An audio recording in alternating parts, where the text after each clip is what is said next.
ایمان کی حالت میں نبی مکرم علیہ الصلاۃ والسلام کا دیدار اتنی عظیم نعمت ہے کہ جس کو یہ مل گیا اللہ رب العالمین نے اس کو یہ سرٹیفکیٹ عطا فرما دیا رضی اللہ ورضوا عنہ، حتیٰ کہ یہ چند لمحات کا معاملہ ہی کیوں نہ ہو۔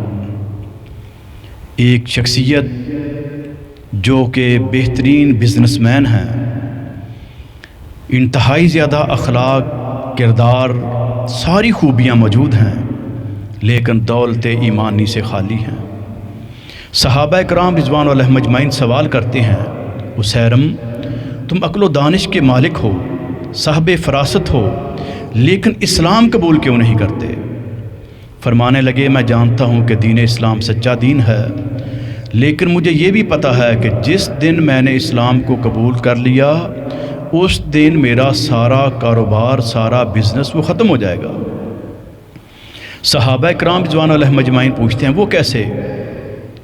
بتانے لگے کہ میرا سارا بزنس سود پر ہے۔ اندازہ کیجئے کہ آج کے مسلمان وہ سود کے حوالے سے کیا کچھ کر رہے ہیں، اور اس دور کا ایک غیر مسلم وہ کس انداز کے الفاظ اپنی زبان سے ادا کر رہا ہے۔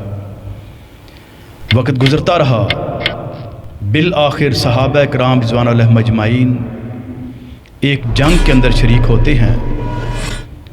ان کو بھی یہ پیغام پہنچتا ہے کہ تیرے دوست احباب اور رشتہ دار وہ تو جنگ کر رہے ہیں، جنگ میں ہو سکتا ہے وہ کٹ جائیں، ختم ہو جائیں، مٹ جائیں۔ اگر جنگ کے اندر معاملہ ایسا ہی ہوا تو پھر تم نے بعد میں کیا کرنا ہے؟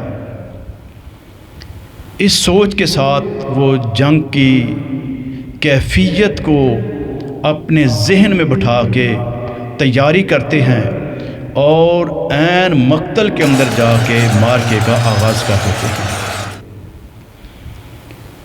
کئی کفار کو واسطے جہنم کرنے کے بعد شدید زخمی حالت میں ہیں۔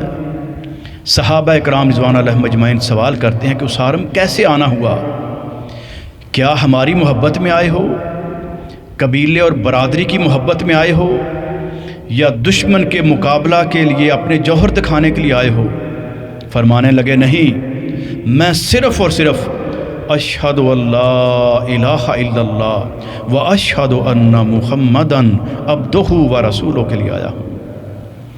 میں ایمان قبول کر چکا ہوں، اسلام کو بہت دیر سے میں جانتا ہوں، لیکن آج میں نے فیصلہ کیا کہ جا کے ایسا کام کروں کہ میرا رب مجھ سے راضی ہو جائے، میرے نبی علیہ الصلاۃ والسلام راضی ہو جائیں۔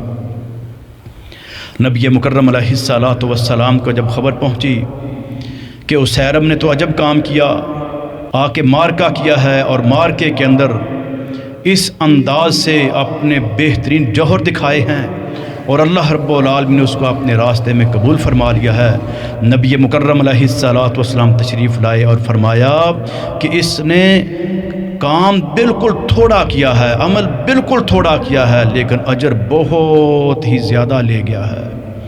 تو یہ اجر نبی مکرم علیہ الصلاۃ والسلام کا دیدار اور پیارے پیغمبر علیہ الصلاۃ والسلام کی نبوت اور رسالت کی گواہی اور دین اسلام کے لیے مارکہ آرائی، ان کو نہ تو نماز پڑھنے کا موقع ملا، نہ حج کرنے کا، نہ زکوٰۃ دینے کا، کسی چیز کا ان کو موقع نہیں ملا سوائے اس مارکہ کے انہوں نے اپنی جان اپنے رب کے ہاں پیش کر کے عظیم قربانی دے کے قیامت تک والے لوگوں کی رہنمائی کر دی کہ نبی مکرم علیہ الصلاۃ والسلام کا دیدار جس بندے نے ایمان کی حالت میں کر لیا وہ باقی ساری مخلوق سے بہتر ہے۔ نبیوں رسولوں کے بعد نبیوں رسولوں کا مقام سب سے اعلیٰ، پھر ان کے بعد صحابہ کرام کا۔ اللہ ہمیں ان کی قدر کرنے کی توفیق عطا فرمائے۔